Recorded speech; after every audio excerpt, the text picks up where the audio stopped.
datang di hadapanmu, membawa segala remuk hatiku. Kau hampiriku dengan kasih dan segala cintamu.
Shalom semua warga kerajaan. Begitu pentingnya, who is the source of our authority?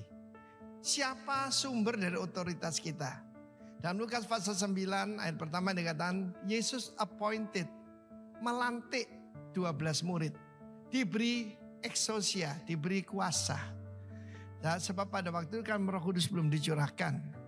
Diberikan otoritas untuk melakukan apa? Mengusir setan, menyembuhkan orang sakit, mentahirkan orang kusta, dan membangkitkan orang mati. Tetapi dalam Lukas pasal 10 ada the other 70 murid yang lain. Dan kita tahu bagaimana ketujuh diakan pertama itu juga itu adalah gambaran atau dikatakan memang asalnya dari 70 murid ini. Dan ketika itu apa yang membuat mereka sukacita dalam pelayanan? Bahkan setan-setan, roh-roh jahat tunduk pada kami demi namamu. Perhatikan, demi namamu. Kita tahu bagaimana tanpa nama Yesus kita tidak bisa melakukan mengusir roh jahat. Tapi kita tahu bagaimana Yesus berkata, aku melihat iblis jatuh seperti kilat dari langit. Memang iblis sudah dikeluarkan, tetapi di dalam Wahyu pasal 12 dia akan turun ke bumi. jatuh seperti kilat dari langit. Sampai sekarang kita tahu bagaimana kilat itu ada gambaran, ada kuasa Tuhan, tapi ada juga gambaran pada kuasa kegelapan. Sesungguhnya aku telah memberikan kuasa pada kamu untuk menginjak ular, roh jahat ini. Kalajengking, kuasa untuk menahan kekuatan musuh, sehingga tidak ada yang akan membahayakan kamu. Namun jangan bersukacita karena roh-roh itu tunduk padamu. Bersukacitalah karena namamu terdaftar di sorga. Perhatikan, selain appointed juga itu harus resmi, saudara. Banyak kali anak-anak muda kita bilang, enggak perlu itu pentabisan, enggak perlu. Perlu. Kita lihat di Kristus. Kita lihat ke 70 murid ini. Tanpa appointed, tanpa ada covering, enggak ada otoritas, tidak ada kuasa.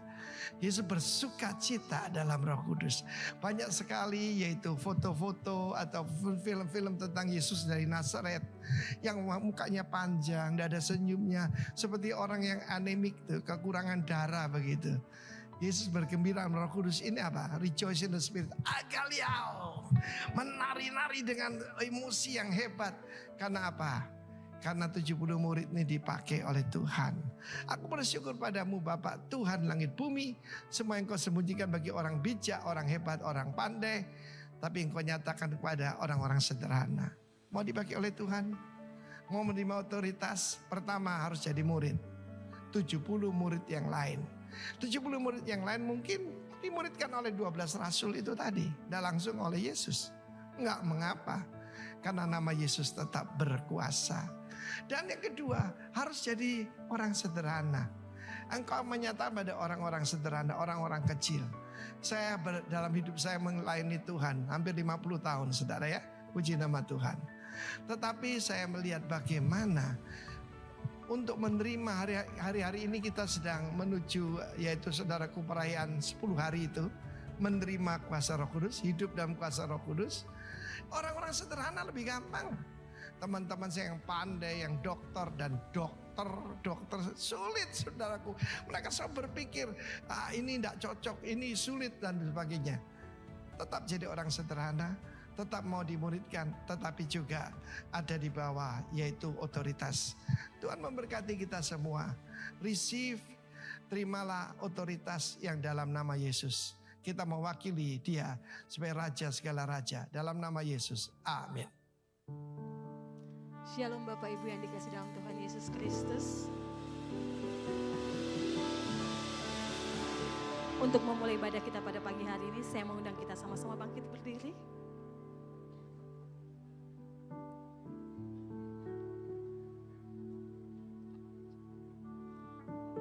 Kita membuka ibadah ini dengan doa, mari sama-sama kita berdoa. Bapa kami yang baik, terima kasih untuk kebaikan, untuk kasih sayang-Mu, untuk penyertaan-Mu, untuk semua hal yang baik yang Kau berikan bagi setiap kami Tuhan. Kami ada di sini, kami mau memuji, menyembah Engkau.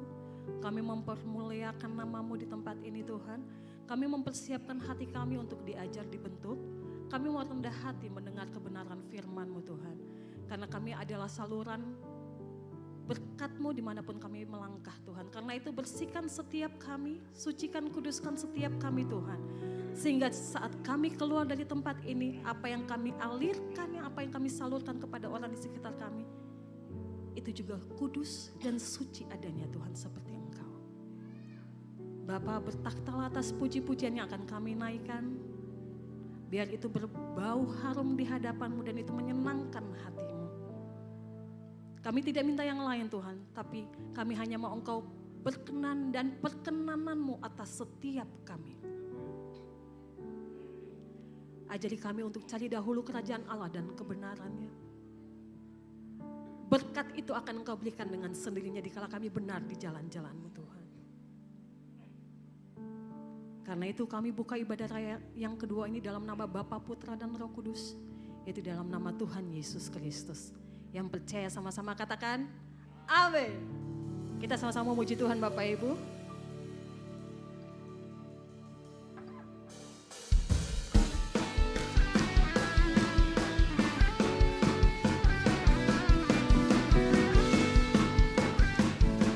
Mari kita sama-sama tepuk tangan untuk Tuhan kita.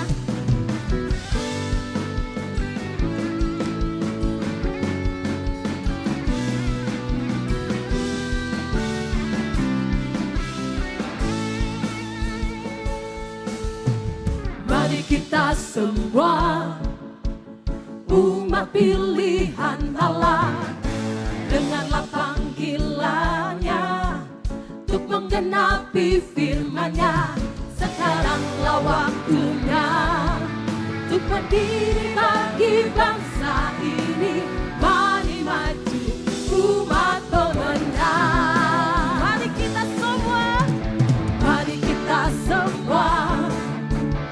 umat pilihan Allah, dengarlah panggilannya untuk menggenapi firman-Nya. Sekaranglah waktunya untuk berdiri bagi bangsa ini. Mari maju umat pemenang. Bukan bangkit, nyatakan kemuliaan-Nya. Bukan bangkit, nyatakan kebesaran-Nya. Sampai setiap lutut bertelut, semua lidah mengaku Yesus Kristus dialah Tuhan, Raja segala raja. Dialah Raja.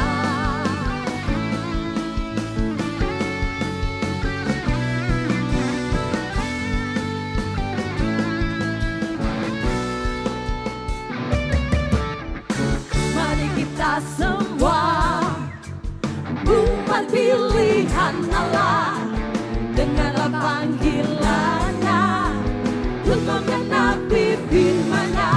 Sekaranglah waktunya untuk berdiri bagi bangsa ini. Mari maju umat pemenang. Bukan bangkit, nyatakan kemuliaan-Nya. Bukan bangkit, nyatakan kebesaran-Nya. Sampai setiap lutut bertelut, semua lidah mengaku Yesus Kristus dialah Tuhan, Raja segala raja. Dialah Raja.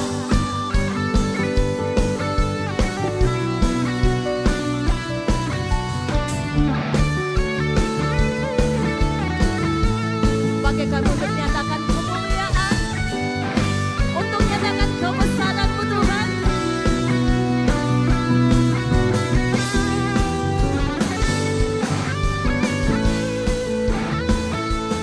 Bukan bangkit, nyatakan kemuliaan-Nya. Bukan bangkit, nyatakan kebesaran-Nya. Sampai setiap lutut bertelut, semua lidah mengaku Yesus Kristus dialah Tuhan, Raja segala raja. Dialah. Bukan bangkit, nyatakan kemuliaan-Nya. Bukan bangkit, nyatakan kebesaran-Nya. Sampai setiap lutut bertelut, semua lidah mengaku Yesus Kristus dialah Tuhan, Raja segala raja. Dialah Raja, dialah Tuhan, dialah Tuhan, dialah Tuhan, dialah Tuhan.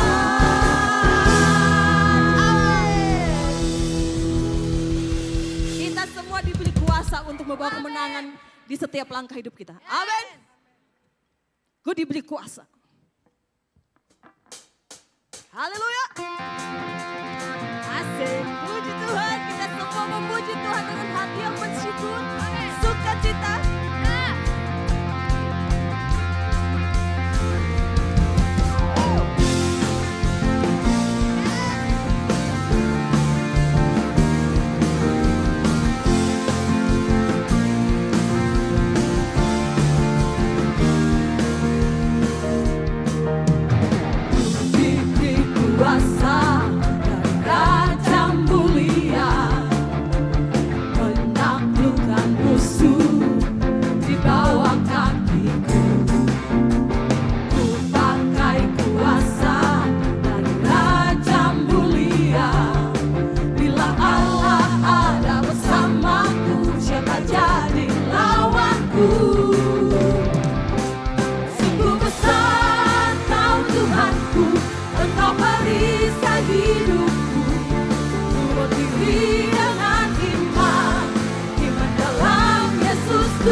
ada bersamaku, siapa jadi lawanku? Sungguh besar Kau Tuhanku, Engkau perisai hidupku. Berdiri dengan iman dalam Yesus Tuhan. Kau yang memberi kemenangan, ku bersorak merayakan. Terpujilah Engkau Raja segala raja.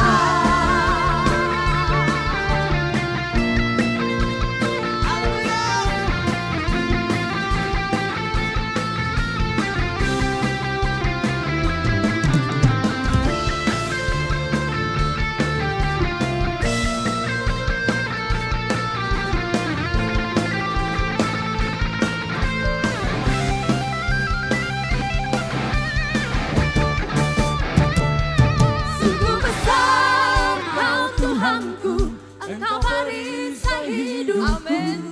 Ku berdiri dengan iman dalam Yesus Tuhan. Kau yang memberi kemenangan, ku bersorak merayakan. Terpujilah Engkau Raja segala raja.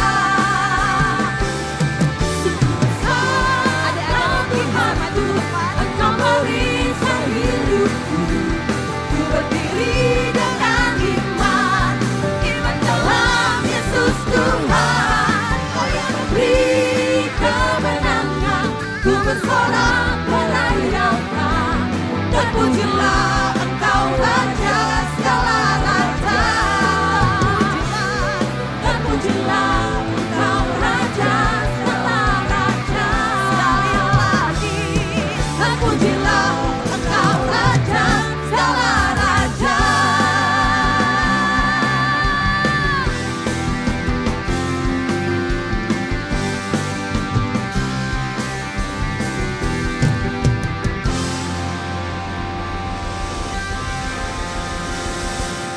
Haleluya. Tiba saatnya kita akan mendoakan adik-adik kita terkasih Bapak Ibu Saudara. Kita tetap berdiri sejenak. Kita akan menumpangkan tangan kita, mengarahkan tangan kita kepada anak-anak terkasih kita.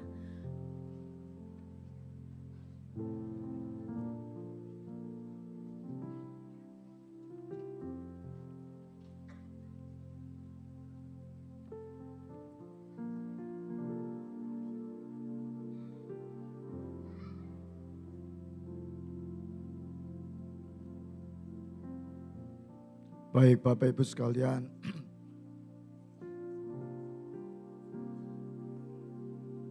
kita tentu saja bersukacita dan berbahagia karena kita dipercayakan di keluarga Rock Ambassador ini banyak anak, banyak rezeki.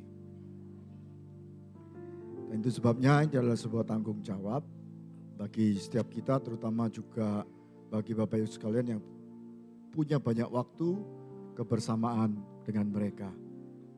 Kami di gereja hanya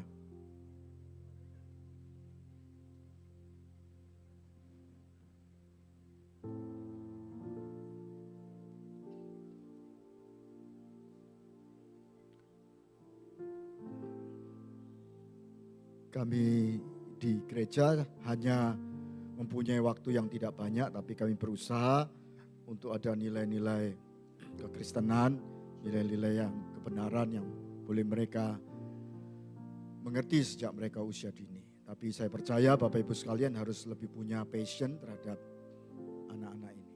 Dan mari kita berdoa dan menyerahkan ini kepada Tuhan. Tuhan, kami mengucap syukur bahwa setiap anak-anak yang Kau percayakan kepada kami mungkin memang banyak menyita waktu, perhatian dan juga dana, tetapi kami percaya bahwa anak-anak yang Tuhan sudah percayakan kepada kami adalah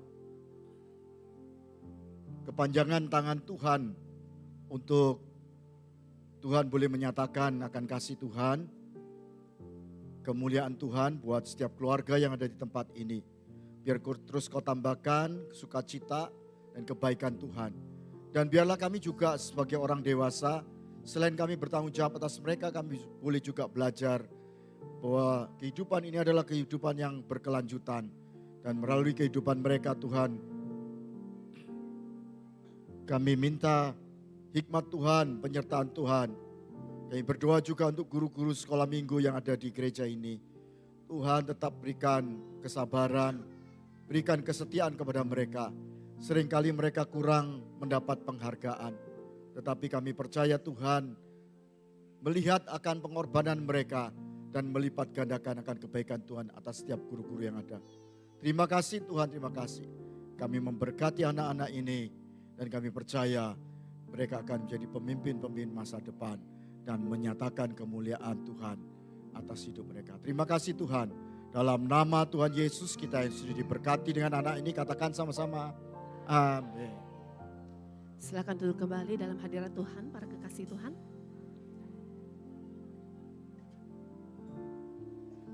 Kita akan mempersiapkan hati kita untuk mendengarkan firman Tuhan.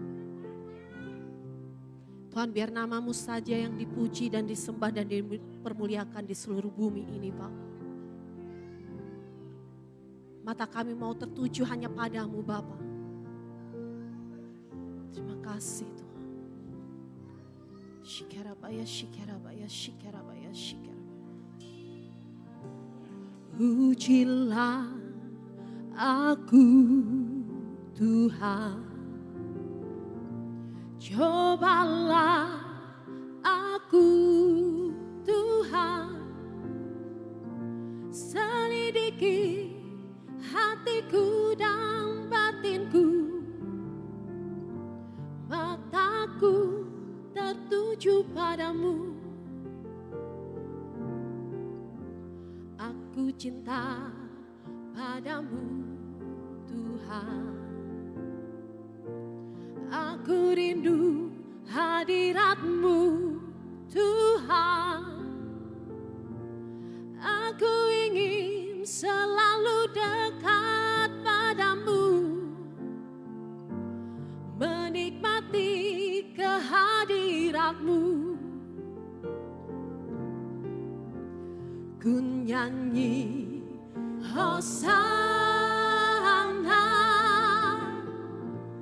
bagi Rajaku yang duduk di tahta. Aku muliakan dan ku agungkan, Kau layak disembah.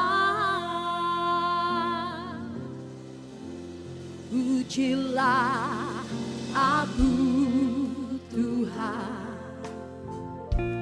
cobalah aku Tuhan, selidiki hatiku dan batinku, mataku tertuju padamu. Kami cinta Engkau Tuhan. Aku cinta padamu Tuhan. Kami rindukan, aku rindu hadirat-Mu Tuhan. Aku ingin selalu dekat padamu,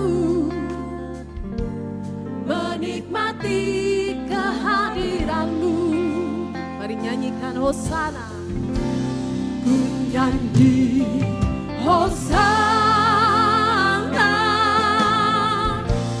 bagi Rajaku yang duduk di tahta. Aku muliakan dan ku agungkan, Kau layak disembah. Ku nyanyi Hosana bagi Rajaku yang duduk di tahta. Kami muliakan dan ku agungkan, Kau layak disembah. Ku nyanyi Hosana bagi Rajaku yang duduk di tahta. Aku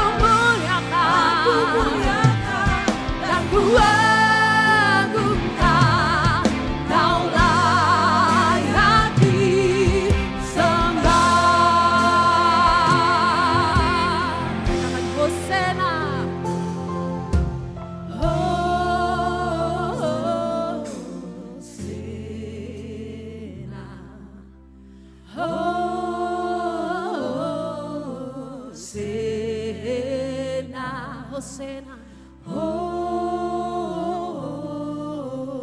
Hosena Bagi Raja. to the King. Hosena to the King.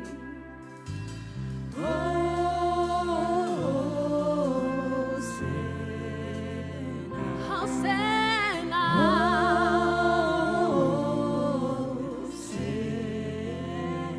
Hosena. Hosena to the King. Ku agungkan, ku agungkan Yesus.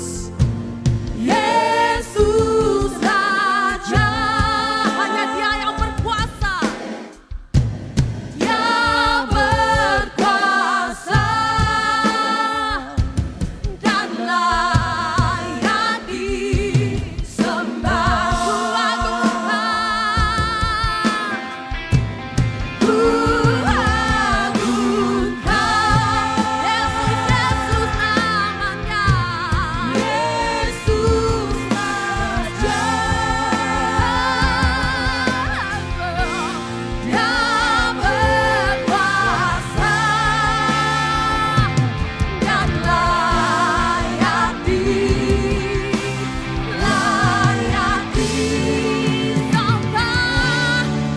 Nyanyi Hosana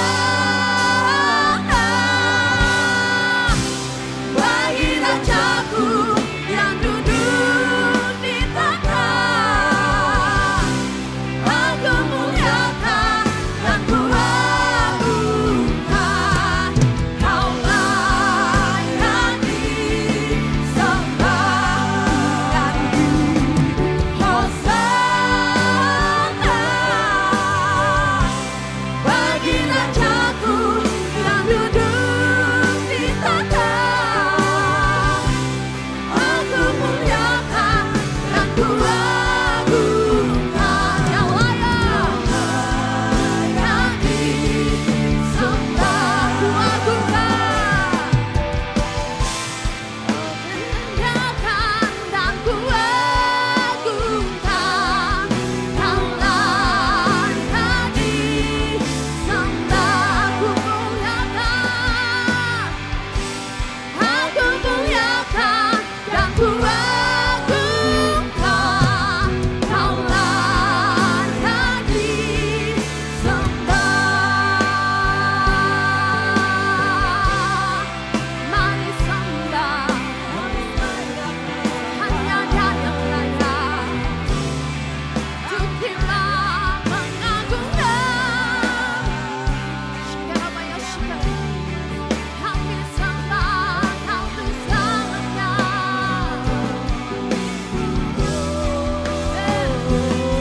Kami agungkan, kami muliakan Kau Yesus, Raja selamanya.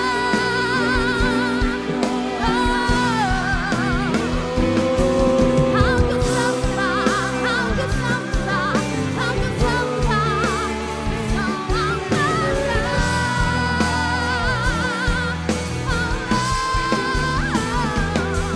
Nyanyi Hosana, nyanyi Hosana, nyanyi Hosana bagi Yesus Raja. Nyanyi Hosana, nyanyi Hosana bagi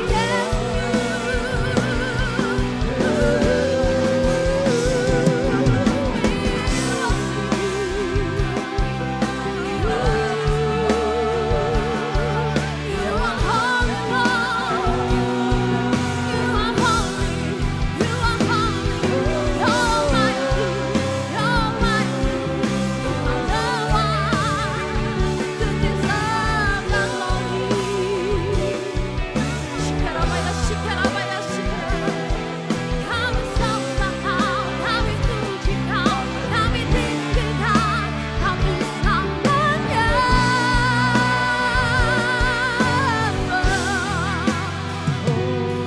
Kami sembah Kau, kami puji Kau, kami tinggikan Kau untuk selamanya.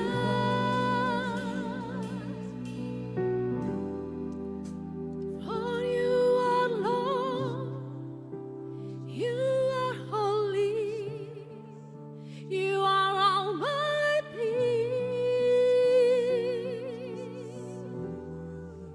You deserve the glory.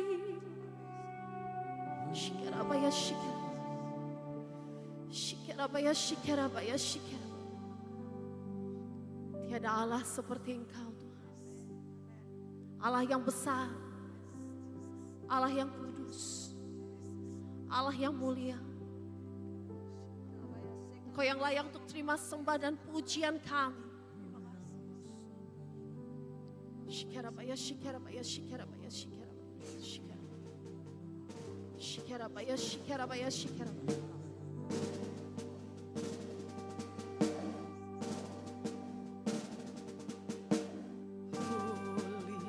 Holy, holy, Lord God Almighty.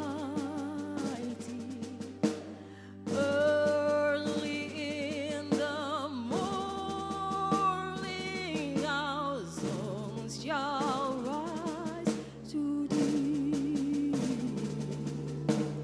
Holy, holy, holy, merciful and mighty, God in 3 persons, blessed Trinity.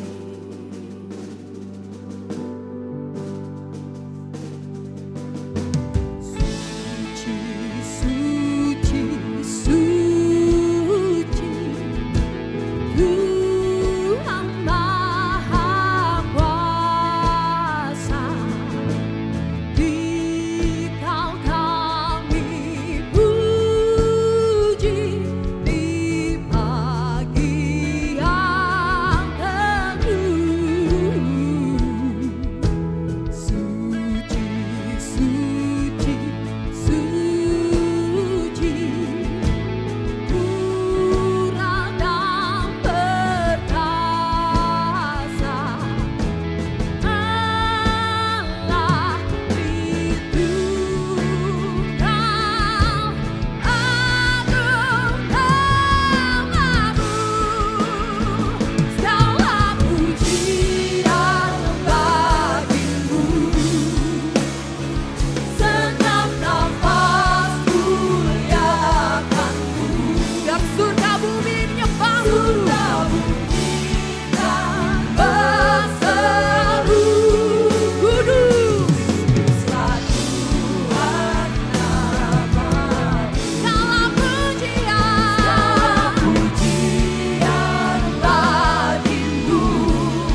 Segenap nafas muliakanmu. Surga bumi kan berseru. Kuduslah Tuhan namamu. Lebih lagi katakan, segala pujian bagimu. Segenap nafas muliakanmu. Surga bumi kan berseru. Kuduslah Tuhan namamu. Sekali lagi katakan, segala pujian bagimu. Segenap nafas muliakanmu. Surga bumi kan berseru. Kuduslah Tuhan namamu. Surga bumi kan berseru. Kuduslah Tuhan namamu. Surga bumi kan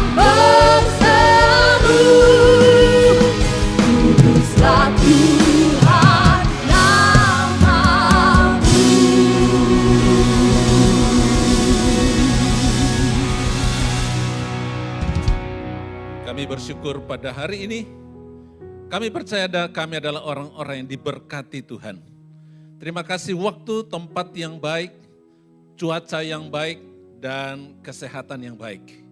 Kami percaya kami ada di dalam Tuhan, dan hari ini Tuhan memberi kami waktu, melayakkan kami untuk beribadah bersama-sama. Dan sekarang waktunya kami juga mendengarkan pesan daripadamu. Tuhan berbicara melalui hamba-Mu ini, urapan-Mu atas setiap kami, dan kebenaran-Mu boleh kami terima dengan hati yang terbuka. Terpuji nama-Mu, di dalam nama Yesus semua yang rindu diberkati firman Tuhan. Katakan bersama, amin. Silakan duduk saudara. Ya, shalom saudara, selamat pagi. Kita di masa-masa Pentakosta. Ya. Biasanya kalau di gereja-gereja Pentakosta itu setelah kenaikan Tuhan Yesus 10 hari itu mereka adakan dari hari ke hari itu ibadah menantikan pencurahan Roh Kudus. Ya, oke, no problem. Nah saudara, menyambung apa yang disampaikan Pak Dar minggu lalu tentang Yesus Sang Pembebas. Kalau boleh tanya berapa banyak saudara yang hadir minggu lalu dan khususnya hari kenaikan Tuhan Yesus, berapa banyak yang hadir? Cukup banyak yang hadir. Pertanyaan selanjutnya, berapa banyak saudara yang mengerti apa yang disampaikan? Tidak usah angkat tangan, dalam hati saja. Kelihatannya saudara mungkin agak sukar ya. Sampai Pak Dar merasa kok sukar. Saya bilang, Pak Dar tidak usah berkecil hati. Bahkan Tuhan Yesus pun ketika berbicara, murid-muridnya salah paham terus. Betul ya? Ketika Tuhan Yesus berbicara tentang ragi orang Farisi, pikiran mereka, oh gara-gara kita tidak bawa roti ini. Sampai Tuhan jengkel. Berapa lama lagi aku harus sabar kepada angkatan yang jahat ini. Dan bahkan sampai ketika dia, saudara mau naik ke surga, di Kisah Rasul 1 itu, murid-murid masih salah paham juga. Maukah engkau pada masa ini memulihkan kerajaan bagi Israel? Salah paham toh? Yang mereka pikirkan hanya perkara-perkara jasmani, walaupun sudah keren lah pertanyaan mereka itu. Bukan lagi buat dirinya sendiri, buat bangsa Israel. Tapi masih tetap salah paham. Kenapa bisa begitu saudara? Nah hari ini saya akan melanjutkan dan saya harap ini bisa nyambung saudara. Apa yang sudah dipesankan itu dari hari Minggu lalu dan juga kenaikan. Hari ini saya beri judul, sudah selesai. Ya tadi pagi sudah selesai, ini akan selesaikan lagi gitu ya. Nah saudara, karena memang agak sukar apa yang menjadi tema-tema rohani ini, saya akan mencoba hari ini memakai pendekatan secara psikologi, saudara. Dan saya harap dengan pendekatan psikologi ini, paling tidak kita bisa mendapatkan gambaran, lebih mudah bagi kita untuk mengikuti dan memaknai. Karena ini adalah hal yang berbicara tentang penelitian seorang psikolog, yang berbicara tentang hal-hal yang dialami umat manusia. Nah, saya akan kutip mulai dengan begini, saudara. Ada seorang ahli atau seorang psikolog humanis yang bernama Abraham Maslow dari Amerika, itu di abad lalu, itu pernah mencetuskan sebuah, kalau dibilang teori, itu hasil penelitian dia, sesuatu yang dia temukan ada di dalam umat manusia dari sepanjang sejarah, sepanjang generasi, tidak hanya pada satu budaya atau suku ras saja, tapi hampir seluruh umat manusia mengalami membutuhkan yang namanya aktualisasi diri. Ya, aktualisasi diri itu adalah apa yang dicari manusia. Orang beraktivitas, melakukan banyak hal, berkarya, untuk mencapai yang namanya aktualisasi diri. Aktualisasi diri adalah ketika seorang itu secara penuh itu bisa menggali potensi yang ada di dalam dirinya dan melahirkannya, mengeluarkannya, ya. Dan dikatakan merupakan tahap terakhir dari hierarki kebutuhan manusia yang dimulai dari kebutuhan dasar, yakni ini, Abraham Maslow berkata ada hierarki kebutuhan manusia. Ini diajarkan di bidang manajemen sebetulnya. Nah mungkin hari ini saudara agak merasa kok hari ini kok kayak kuliah, gak apa-apa lah, saya anggap saudara semua pintar-pintar semua jadi mudah belajar. Amin saudara. Yang digambarkan dalam bentuk segitiga seperti begini, dimulai dengan yang namanya dia katakan begini, pada dasarnya manusia membutuhkan namanya kebutuhan fisiologis. Apa itu kebutuhan fisiologis? Kebutuhan akan udara, air, makanan, pakaian, rumah, butuh tidur, ya, butuh reproduksi, ya, mungkin kawin dan seterusnya. Ini menurut Abraham Maslow gitu ya. Orang membutuhkan ini, betul ya, setuju ya. Ada yang enggak butuh makan di sini? Hari ini enggak butuh, nanti setelah ini, ya. Ada yang enggak butuh pakaian, semua kita pasti butuh ini. Ya. Tetapi saudara, yang kebutuhan dasar ini memang tidak gratis, butuh ongkos, ya, butuh biaya. Nah kalau ini sudah ada, saudara, sudah dipenuhi cukup, orang lalu berpikir tentang kebutuhan akan rasa aman. Kalau tadinya ya yang penting makan, tidak peduli tidur di emper rumah orang atau tidur di bawah kolong jembatan tidak masalah. Di mana saja yang penting cukup makan, tapi kalau sudah cukup orang butuh untuk rasa aman ada rumah yang baik. Ya enggak apa-apa di pinggir kota dulu, mungkin yang jomblo ya baru mulai karir enggak apa-apa, rumah kecil di luar kota enggak apa-apa ya. Di mana dia merasa tempat berlindung, merasa aman gitu, tidak panas, tidak tidak dingin. Ya naik motor dulu enggak apa-apa lah, nanti setelah itu baru bisa beli mobil yang bisa terlindung dari panas dan seterusnya. Kalau itu semua sudah ada maka muncul namanya kebutuhan akan rasa cinta dan rasa memiliki. Ya, mulai orang butuh namanya diterima, disukai, disayang orang gitu ya. Betul ya? Kira-kira saudara ngerti ini ya, ngalami yang seperti begini. Butuh punya pacar yang jomblo gitu ya.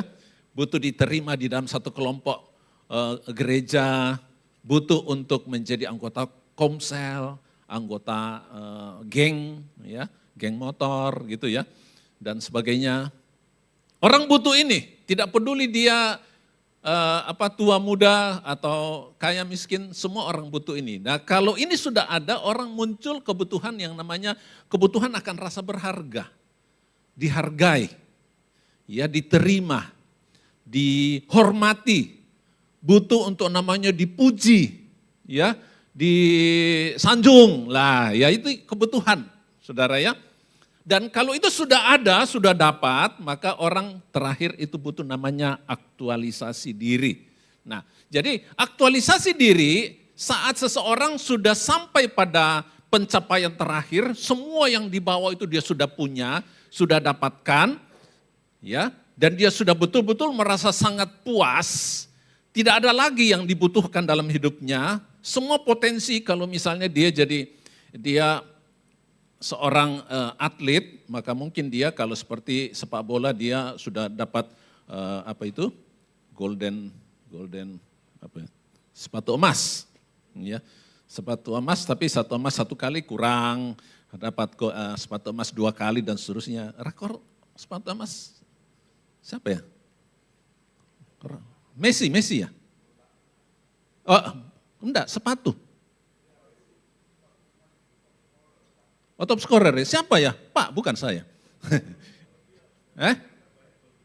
Golden goal, gitu ya. Ya pokoknya itulah, ya saya tidak mahir di situ, tapi paling tidak ya yang saya tahu itu Messi atau Ronaldo ya, yang Messi ya. Messi.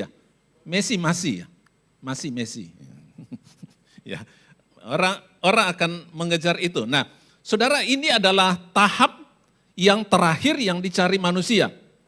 Nah, cuma jadi pertanyaan begini saudara, apakah hal ini mungkin tercapai? Adakah orang yang pernah sampai pada tahap ini? Ketika orang berkata, oh aku enggak butuh lagi. Sudah selesai cukup, waktunya saya menghadap Tuhan, waktunya saya mau pulang. Ada enggak kira-kira yang sampai di level itu? Kenapa saudara? Karena masalahnya begini, ada beberapa masalah begini. Kepuasan itu relatif dan tidak ada batasnya, betul ya? Kalau saudara sudah mengalami sesuatu, tidak kan, saya sudah pernah ke mana misalnya gitu ya, ke luar negeri. Oh sudah, aku enggak mau ke sana lagi.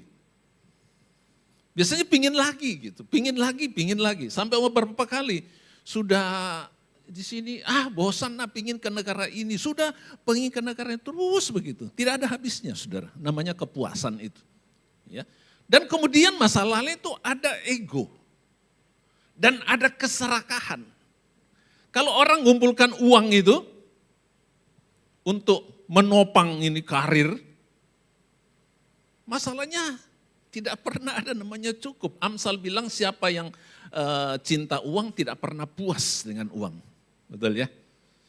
Bahkan Amsal berkata jangan berusaha menjadi kaya. Wah ini ekstrim nih ayat-ayatnya seperti ini. Tapi itu faktanya memang begitu. Tidak pernah ada batasnya karena keserakahan. Nah saya kasih contoh begini saudara dari Alkitab ya. Saya tidak mau banyak berteori, tapi saya mau mengajak saudara untuk melihat realita yang pernah ada dari Alkitab. Ini seorang yang bernama Salomo. Salomo ini adalah seorang yang pernah mencapai puncak di mana sebelum dan sesudah dia tidak ada yang lebih besar. Ya. Dan dia berkata begini, Pengkhotbah 2 ayat 9. Ayat 10. Kalau ayat 9 itu di sana dikatakan aku menjadi besar. Itu ya, ada pernyataan begitu. Dia katakan begini, aku tidak merintangi mataku dari apapun yang dikehendakinya. Dan aku tidak menahan hatiku dari sukacita apapun. Wow. Kalau zaman sekarang kira-kira siapa ya contoh orang ini ya? Barang-barang branded yang ada di luar sana semua itu ada di rumahnya. Mobil-mobil yang semua ada di garasinya. Apalagi saudara, istrinya tasnya waduh. Ya, merek-merek semua gitu. Sebab hatiku bersuka cita karena apa saudara, segala apa? Jerih payahku. Aku sudah berkarya. Kalau saudara membaca ayat 10, aku sudah lakukan ini, aku lakukan ini, aku lakukan ini. Dan aku nikmati buah hasil karyaku. Itulah buah segala jerih payahku. Perhatikan ayat 11 ketika dia berkata, ketika aku meneliti segala pekerjaan yang telah dilakukan tanganku dan segala usaha yang telah kulakukan untuk itu dengan jerih payah, lihatlah segala sesuatu adalah apa saudara? Kesia-siaan dan usaha menjaring angin. Memang tak ada keuntungan di bawah matahari. Sampai di sini kira-kira saudara paham? Mungkin muncul rasa skeptis di hati kita. Terus kalau begitu, ngapain kita bersusah payah? Buat apa kita kerja keras? Buat apa karir? Buat apa karya? Buat apa ide-ide? Buat apa kita berjuang? Toh, Pak. Semuanya sia-sia, tidak ada gunanya. Semuanya usaha menjaring angin. Jadi tidak perlu. Apa begitu saudara? Kalau kita lihat saudara ya, di dunia, orang untuk aktualisasi diri itu kan orang melalui berbagai jalur ya. Melalui jalur ekonomi misalnya. Orang muncul konglomerat. Kurang, cukup? Enggak. Berusaha akuisisi perusahaan ini dan seterusnya. Berusaha dia menguasai market. Sudah berkuasa bagaimana menguasai negara lain dan seterusnya, tidak ada habisnya. Saudara. Saya ingat almarhum Lim Silyong ketika dia masih hidup. Dia pernah ditanya orang, Om Lim punya masalah enggak? Om Lim konglomerat terkaya nomor 1 di Indonesia pada zaman itu. Om Lim punya masalah enggak? Oh punya. Loh apa masalah Om Lim? Punya banyak hutang. Lah kapan Om Lim berhenti? Kalau hutangku sudah lunas. Pertanyaannya, ada enggak pengusaha yang enggak punya hutang? Kalau tidak punya hutang itu bukan pengusaha. Karena namanya pengusaha itu pengen ekspansi, ekspansi, ekspansi. Itu memang sistem di dunia begitu. Kapan waktu dia tidak ekspansi, dia ketinggalan. Jalur ekonomi, jalur politik. Ya, segala macam. Jalur olahraga, jalur seni, termasuk melalui jalur agama. Dan tidak terkecuali melalui Kristen. Sekarang, sana. Saya khawatir habis ini, mari gini Pak Dar bikin channel Darmanto Jayapurnama gitu ya. Saya nomor 1 subscribe Pak. Ya, melalui jalur agama gitu saudara, muncul pengkhotbah, ya hamba-hamba Tuhan terkenal gitu ya. Bikin channel macam-macam, bikin konten macam-macam. Ada yang subscribernya cuma 100, ada yang subscribe 100.000, ada yang subscribe-nya jutaan. Saya cuma berpikir, bayangkan kalau saya ini buka channel, subscriber saya 10 juta. Bertahan enggak 10 juta? Cukup enggak 10 juta? Saya berusaha bagaimana supaya jadi 20 juta dan seterusnya, tidak ada habisnya. Untuk itu saudara, saya harus terus bikin konten, terus bikin konten. Masalahnya saya kasih tahu saudara, konten rohani itu terbatas. Supaya kelihatan up to date, saya harus bikin yang aneh-aneh. Yang sedikit aneh-aneh, yang kontroversi begitu. Sekarang muncul Kristen progresif. Kontroversi enggak, saudara? Wah, ratingnya naik gitu. Barusan kita diributkan dengan hamba Tuhan terkenal, kepleset dengan ngomongannya lalu dipolisikan. Lalu datang cium-cium tangannya. Sorry saudara, saya tidak anti dan pro, enggak, bukan urusan saya. Nah, saya ngomong dengan seorang, dia bilang, tapi setelah itu ratingnya naik loh. Rating naik, demi untuk rating apa? Jadi orang mengejar itu saudara. Demi untuk dapat rating. Kalau perlu, ya kan, paling gampang itu saudara numpang di channelnya orang yang terkenal. Gitu ya. Bagaimana membantah dan sebagainya. Itu dilakukan melalui jalur agama. Dan sekarang ini kan muncul macam-macam.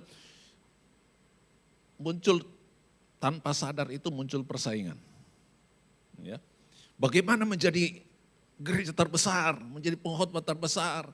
Buka cabang sebanyak-banyaknya. Ya. Tidak peduli buka cabang di mana. Kalau perlu jemaat orang lain ditarik gitu ya, muncul persaingan. Kalau di kota gini kan kita tidak terlalu kerasa, kalau di kampung-kampung saudara itu persaingan antar gereja itu kerasa gitu.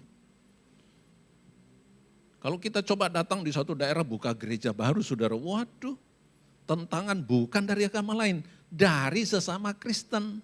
Saudara enggak ngalami ya? Saya dulu lama di daerah Sulawesi Tengah gitu jadi tahu setiap kita mau buka cabang itu, waduh gereja-gereja lain yang mau curi domba saya. Itu kan umum gitu. Sampai kita undang, silakan datang. Silakan lihat dombanya, kalau ada domba di sini bawa pulang. Itu umum saudara. Nah kenapa bisa begitu saudara? Coba kita lihat. Salomo, di puncak karya dan kemasyurannya akhirnya semuanya tidak berarti. Mengapa demikian? Ini saudara ada satu masalah di sini. Yang kita harus lihat hari ini. Roma 3:23 berkata, karena semua orang telah berbuat dosa dan telah kehilangan kemuliaan Allah. Minggu lalu Pak Dar bicara Yesus sang pembebas dari dosa. Bayangan kita selama ini mungkin kita berkata begini, Pak saya ini kan bukan orang pendosa. Saya ini loh tidak berzina, saya ini loh tidak dugem, saya ini loh tidak narkobaan, tidaklah, enggak gitu, saya bukan pencuri, bukan penjahat. Lalu ngapain lagi bicara dosa? Saya enggak lah, mungkin paling sih, saya paling cuma marah, paling cuma jengkel gitu kan. Tapi kalau berbuat dosa enggak lah Pak. Saya hari ini akan mengajak saudara melihat dosa bukan sekedar perbuatan jahat. Akibat dosa bukan sekadar membuat kita menjadi orang jahat, melakukan perbuatan jahat, tetapi akibat dosa kita kehilangan namanya kemuliaan Allah. Dan ini yang paling krusial, ini yang paling mendasar saudara. Orang yang kehilangan kemuliaan Allah, dengarkan saya saudara. Manusia sebagai ciptaan ilahi, itu di dalam hatinya yang terdalam, dia butuh ini. Dia cari ini. Ini yang namanya aktualisasi diri. Sesuatu yang hilang. Kemuliaan itu dicari. Aktualisasi itu orang sampai pada kemuliaan saudara. Dan tidak pernah bisa ditemukan kecuali yang punya kemuliaan mengembalikannya kepada kita. Sebagai makhluk ciptaan termulia yang memiliki kodrat ilahi, manusia sebenarnya mengejar apa yang telah hilang, yaitu apa? Kemuliaan Allah. Namun dosa telah menyebabkan manusia tidak mampu mengembalikannya. Kodrat dosa itu menyebabkan kita tidak mampu kembali mendapatkan itu. Termasuk melalui jalur agama. Jalur agama itu kan mengekang kita dari luar. Tidak boleh ini, tidak boleh ini, tidak boleh. Kita diberi batasan, dibelenggu. Harus lakukan ini, lakukan ini, lakukan ini, lakukan ini. Ini tuh ajaran agama. Tapi itu tidak bisa mengembalikan kodrat manusia yang telah berdosa. Mungkin dia tidak berzina hanya gara-gara takut sama ajaran agama. Mungkin dia tidak mencuri dan sebagainya karena takut ajaran agama, tapi tidak mengubah nature dia sebagai manusia berdosa. Jadi jangan mengukur aku tidak ini, aku ini berarti aku tidak berdosa. Itu bukan ukurannya saudara. Nanti kita akan lihat bagaimana menyelesaikan nature dosa ini saudara. Jadi akibat daripada dosa itulah menyebabkan manusia di luar sana kehilangan sesuatu, lalu dia berusaha mencarinya. Dan maaf kata saudara, saya mau katakan kepada saudara, banyak pendeta hamba Tuhan pun yang tidak mengerti ini, di luar sana berlomba-lomba mencari kembali apa yang hilang. Saya ditawari saudara, Pak ambil gelar doktor. Lalu saya tanya, buat apa?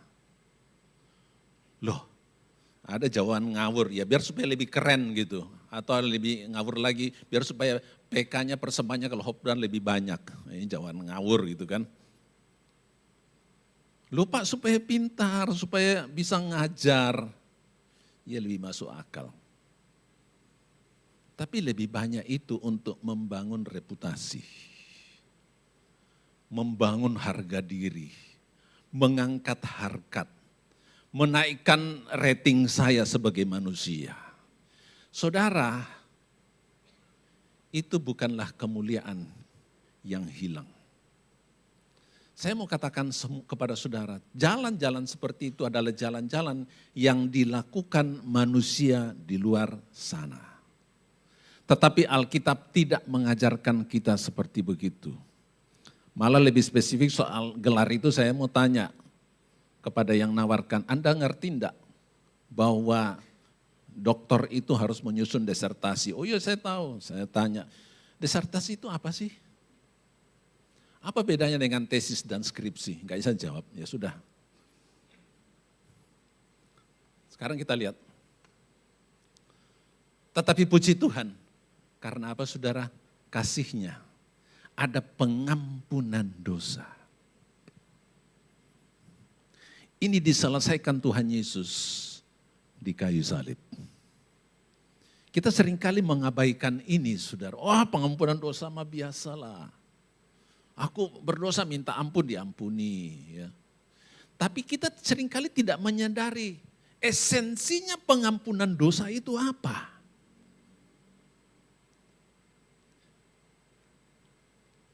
Ada pengampunan dosa sehingga apa yang hilang dikembalikan menjadikan kita anak-anaknya. Coba kita lihat beberapa ayat. 1 Yohanes 3 ayat 1 dikatakan begini.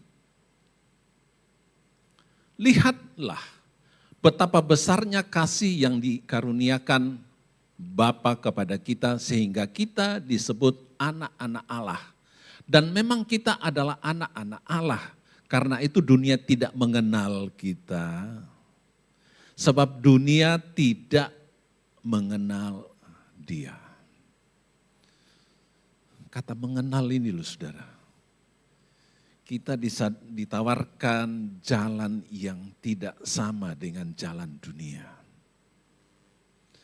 Apa yang ada di dalam dunia itu sama dengan yang dipikirkan murid-murid ketika mereka belum menerima kuasa.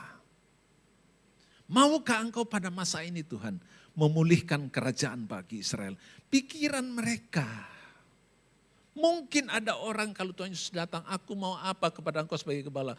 Kalau bisa Tuhan, maukah engkau membuat gedungku ini lebih besar? Ya dah. Maukah Tuhan membuat ini lebih banyak jiwa-jiwa yang datang? Wah, ini lebih luas dan lebih populer begitu. Itu pemikiran yang dikenal dunia. Itu pemikiran yang sama yang dilakukan tokoh-tokoh di dunia. Tapi saya kasih tahu saudara, perkara-perkara rohani tidak dikenal oleh dunia. Ini yang harus kita pahami. Tapi saya tidak berkecil hati kalau waktu itu murid-murid tidak mengerti. Ketika Tuhan Yesus berbicara tentang hati-hati waspada ragi Farisi, langsung mereka berpikir, oh gara-gara kita tidak bawa roti. Wah sampai Tuhan jengkel. Berapa lama lagi aku sabar terhadap katanya jahat dan sesat ini. Jengkel kan. Wajar, karena itu apa? Roh Kudus belum turun atas mereka. Tapi ketika Roh Kudus turun atas mereka, barulah mata rohani para murid terbuka. Barulah mereka mengerti apa sebetulnya yang menjadi makna daripada kematian dan kebangkitan Kristus. Itulah yang menyebabkan mereka menjadi pribadi-pribadi yang militan. Tidak lagi bicara kepentingan manusia, tidak lagi bicara secara lahiriah, tapi mereka berbicara tentang perkara-perkara rohani yang selama ini tidak dikenal dunia, tidak diajarkan dunia, saudara. Itulah sebabnya saudara-saudara saya bersyukur kita di sini ya saudara ya. Kita tidak diajarkan untuk mengejar perkara-perkara lahiriah. Kalau di luar sana banyak gereja-gereja saudara itu laku, laris, banyak jemaatnya berbondong-bondong orang sampai harus antri saudara. Saya pernah menghadiri ibadah-ibadah seperti begini.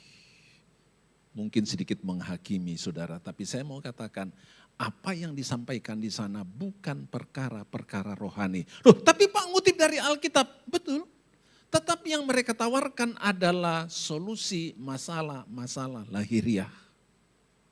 Diceritakan tentang mujizat-mujizat, diceritakan tentang kesaksian-kesaksian yang hebat yang semuanya berbicara tentang perkara-perkara lahiriah.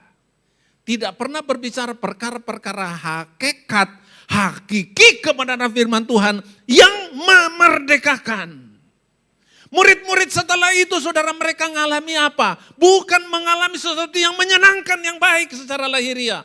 Stefanus malah keluar bersaksi langsung mati dirajam dengan batu. Secara reputasi dunia ini kecelakaan. Ini kegagalan. Yakobus mati, penggal kepalanya. Mana kuasa Allah itu? Dari 12 murid, 12 rasul, 11-nya mati, dibunuh. Cuma Yohanes yang tidak mati-mati walaupun sempat digoreng. Muridnya Yohanes namanya Polikarpus itu mati dalam usia 80 tahun lebih itu dibakar hidup-hidup. Mana kemuliaan Allah di sana? Di manakah kuasa itu kalau kita bicara secara lahiriah? Tetapi kenapa para rasul itu begitu luar biasa menggoncangkan kerajaan Romawi pada masa itu. Sehingga akhirnya Kaisar Romawi berkata, wih kalau pasukanku semuanya itu, rakyatku semua itu seperti orang Kristen, betapa kokohnya kerajaanku ini. Saudara yang dikasihi Tuhan Yesus, perkara-perkara ini yang Tuhan mau ajarkan kepada kita dan kami ada di sini untuk menyampaikan perkara-perkara yang sama. Sehingga mungkin saudara berkata begini, Pak khotbah di sini kok gak enak ya?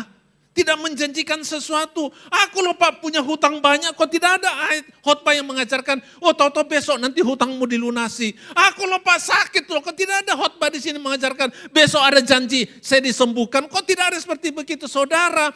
Itu cuma aksesori. Kalau saudara mengerti kebenaran, semuanya itu bukan masalah. Oh, mungkin saudara berkata lagi, Bapak enak aja ngomong. Apa Bapak ngalami, saya bersaksi, apa perlu saya mau ceritakan lagi? Masalah-masalah yang saya hadapi dalam hidup saya.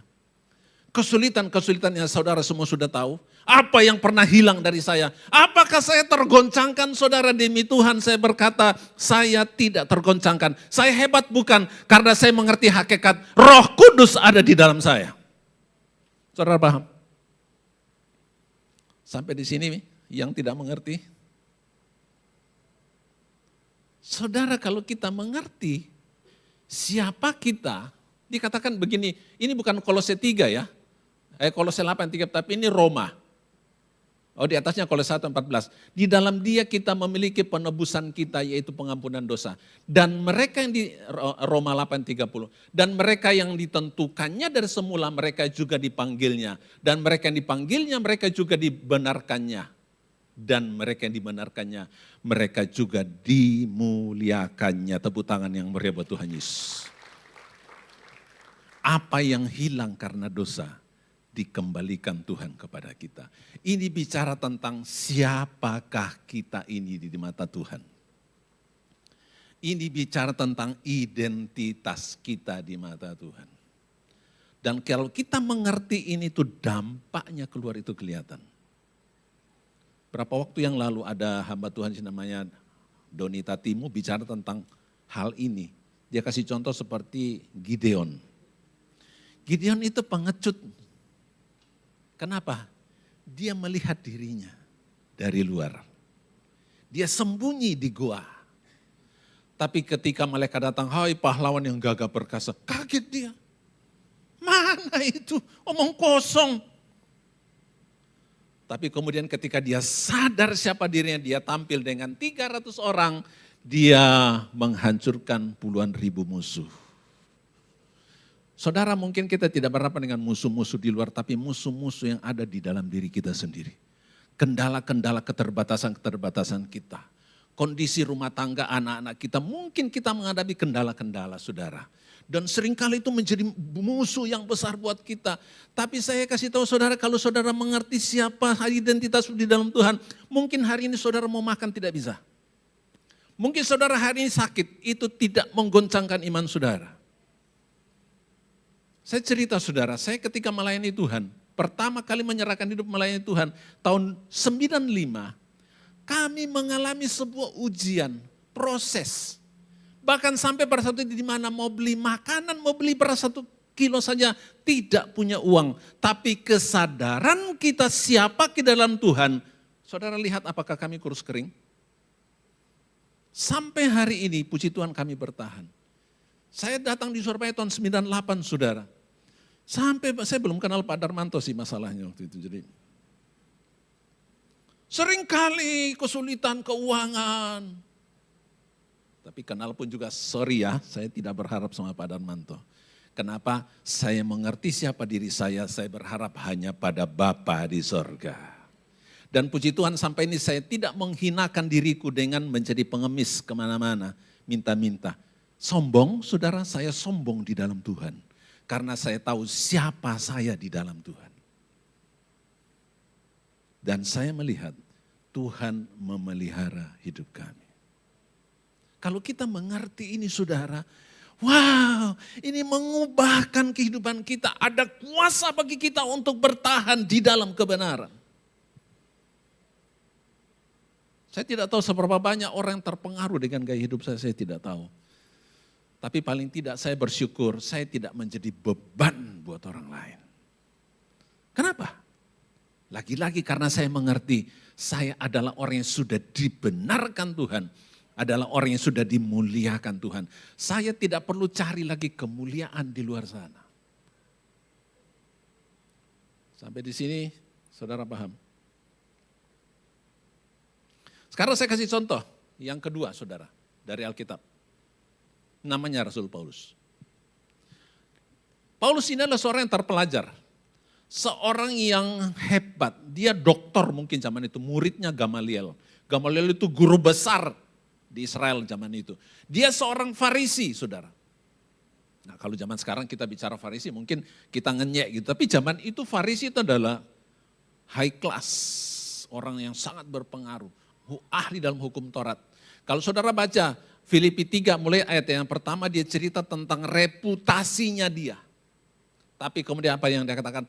Tetapi apa yang dahulu merupakan keuntungan bagiku, gelarku, jabatanku, pengaruhku, itu sekarang ku anggap rugi karena apa?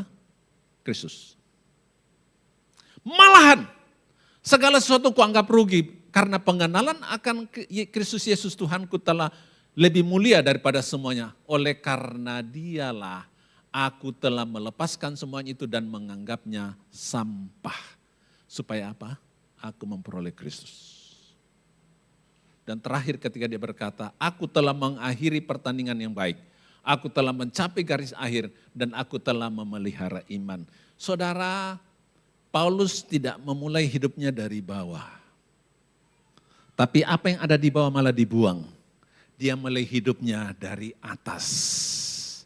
Dimulai dengan identitasnya. Dia ngomong begini di dalam 1 Korintus 15 kalau salah. Aku yang paling, oke, time up. Enak di ngomong di sana, tapi saya enggak pusing dengan you bilang time up, saya masih panjang sedikit. Enggak apa-apa, 2 jam lagi enggak apa-apa saudara ya. Oke, saya paham itu. Jadi, sampai di mana tadi saya ngomong? Paulus ini memulai hidupnya dengan menerima, dia berkatakan nih, aku yang paling hina ketika dia melihat kemuliaan Kristus, dia berkata, ternyata aku ini paling hina. Aku yang paling tidak berharga, tapi oleh anugerah dijadikan menjadi orang yang bernilai. Berharga di dalam terang Kristus, semua yang dia miliki selama ini itu menjadi tidak ada artinya. Sampai terakhir dia berkata, aku telah mengakhiri pertandingan yang baik. Wah, keren sekali. Saya rindu satu hari saya berkata, aku telah mengakhiri pertandingan yang baik. Karena kita semua akan berakhir.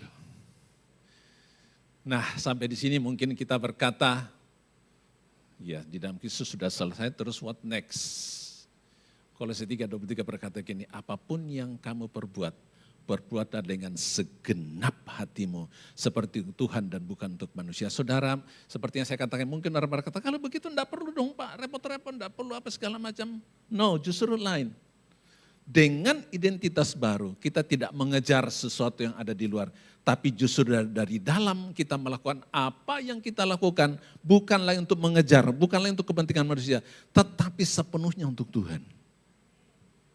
Kalau Anda mengasihi Tuhan, Anda akan melakukannya total, totalitas, skillfully, semua yang terbaik.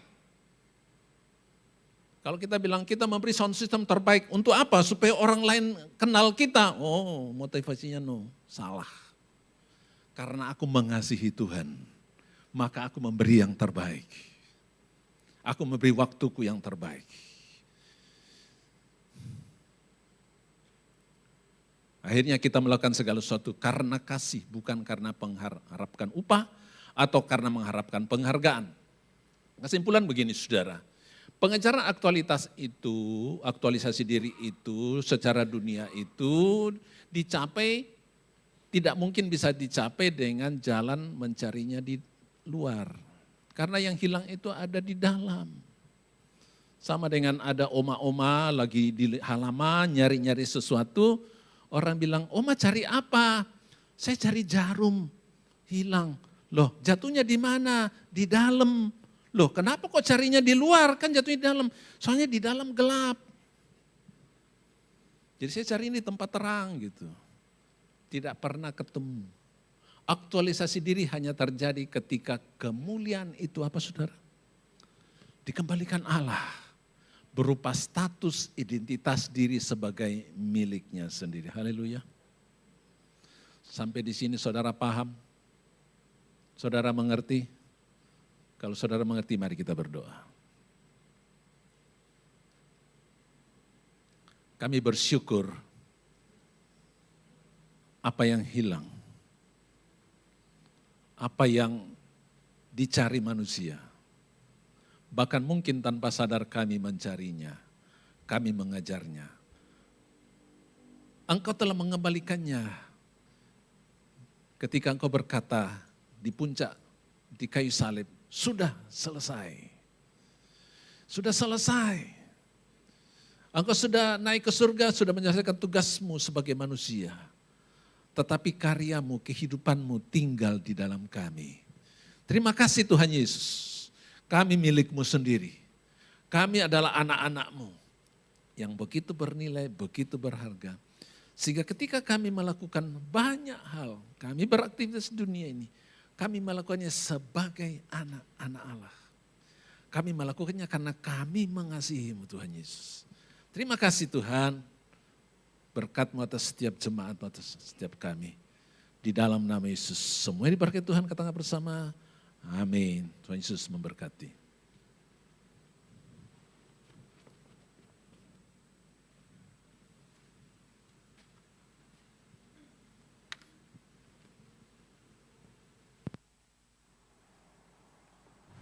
Shalom, saudara diberkati firman Tuhan. Terima kasih Pak Lui atas firman Tuhan yang luar biasa, saudara. Ada dua hal yang Tuhan secara pribadi ingatkan kepada saya.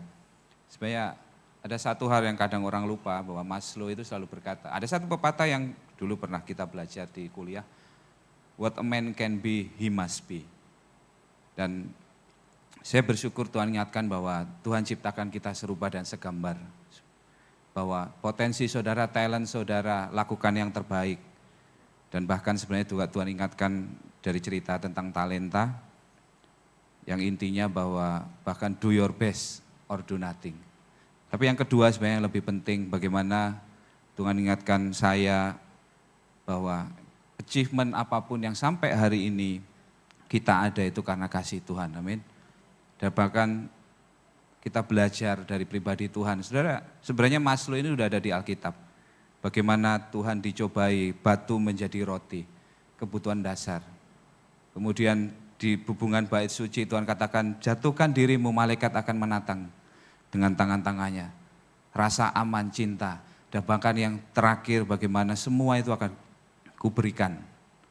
Hari ini kita belajar tentang aktualisasi diri, a better version ourselves, atau bahkan a best version of ourselves. Tapi sekali lagi, itu untuk kemuliaan nama Tuhan, bukan untuk diri kita, amin. Ada apa pengumuman Bapak Ibu? Yang pertama mungkin bagi jemaat yang pertama kali hadir, hari ini bisa lambaikan tangannya. Dan kami mengundang Bapak Ibu untuk hadir kembali. Oh ada, selamat datang Pak. Nanti kalau tidak ada ibadah di tempat lain, kami mengundang untuk hadir kembali di tempat ini, kita belajar kebenaran firman Tuhan juga bersama-sama memuji Tuhan tempat ini.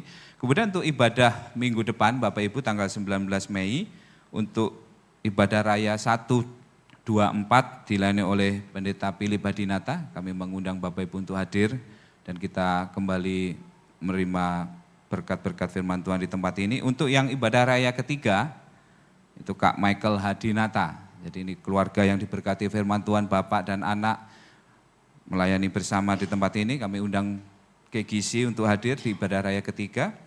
Kemudian yang selanjutnya Bapak Ibu, seperti biasa bahwa gereja kita adalah gereja yang melayani keluar. Jadi Bapak Ibu yang punya pergumulan ingin didoakan, ada pelayanan pastoral di tempat ini, baptisan ataupun konseling, silakan Bapak Ibu bisa menghubungi Pastor Josephko atau juga Pak Immanuel Kermite. Jadi kita akan bisa melayani Bapak Ibu bersama dan datang ke rumah Bapak Ibu juga, atau mungkin di rumah sakit kita bisa mendoakan.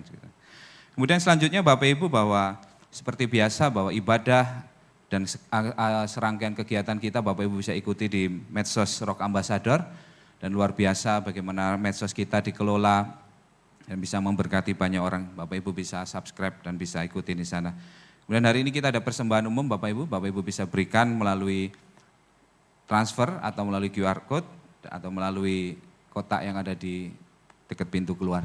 Dan mari kita berdoa Bapak Ibu. Terima kasih Tuhan, kami bersyukur hari ini Kau ingatkan kembali pada kami bahwa apapun yang kami lakukan untuk kemuliaan nama-Mu Tuhan. Dan kami mau melakukannya dengan hal yang terbaik Tuhan. Kami ingin memberikan yang terbaik bagi kemuliaan nama-Mu, bagi setiap pekerjaan kami sebagai orang tua, kami sebagai suami, kami sebagai istri, kami sebagai pelajar Tuhan. Karena kami tahu bahwa setiap apa yang kami lakukan, nama-Mu yang dipermuliakan Tuhan. Dan hari ini Kau berkati hamba-Mu, Pak Louis Tuhan, kami percaya bahwa pelayanannya yang luar biasa, hikmat-Mu menyertai dalam setiap perjalanannya Tuhan, keluarganya, Kau berkati kesehatannya, dan apa yang dilakukannya juga Tuhan, biarlah setiap langkahnya Tuhan, setiap orang boleh diberkati dan nama Tuhan dipermuliakan. Dan kalau hari ini kami memberikan persembahan, biarlah persembahan ini kami berikan hanya untuk kemuliaan nama-Mu, bukti kasih kami kepada Engkau Tuhan. Kami serahkan persembahan ini di dalam nama Yesus. Haleluya, amin. Mari kita bangkit berdiri Bapak Ibu Saudara, kita akan mengakhiri ibadah pada sore hari ini. Oh, praise the name of the Lord our God. Oh, praise His name forevermore. For endless days we will sing Your praise. Oh Lord, our God. Oh, praise the name. Oh, praise the name of the Lord our God. Oh, praise His name forevermore. For endless days we will sing Your praise. Oh Lord, our God. Oh Lord, our God. Oh Lord, our God.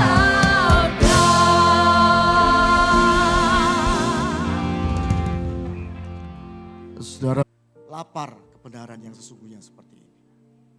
Mari kita berdoa. Terima kasih Tuhan.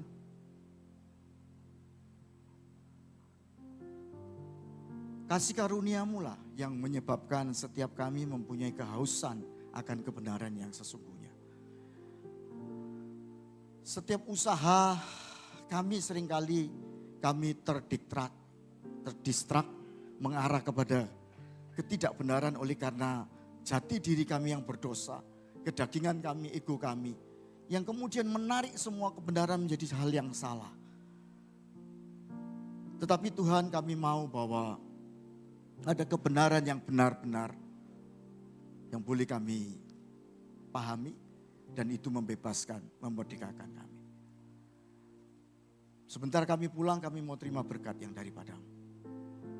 Saudaraku sekalian pulang, terimalah berkat yang terbaik dari Bapa di surga, kasih sempurna dari Yesus Kristus Tuhan kita, dan persekutuan kuasa Roh Kudus yang menjadikan kau haus kebenaran, mengerti kebenaran yang sesungguhnya, dan bahkan melalui dirimu, kebenaran itu banyak memerdekakan banyak orang, dan nama Tuhan dipermuliakan lewat dirimu. Bahkan apa saja yang kau lakukan dibuat Tuhan berhasil. Hari ini sampai selamanya. Setuju, percaya, katakan sama-sama. Amin. Selamat hari Minggu, Tuhan Yesus memberkati.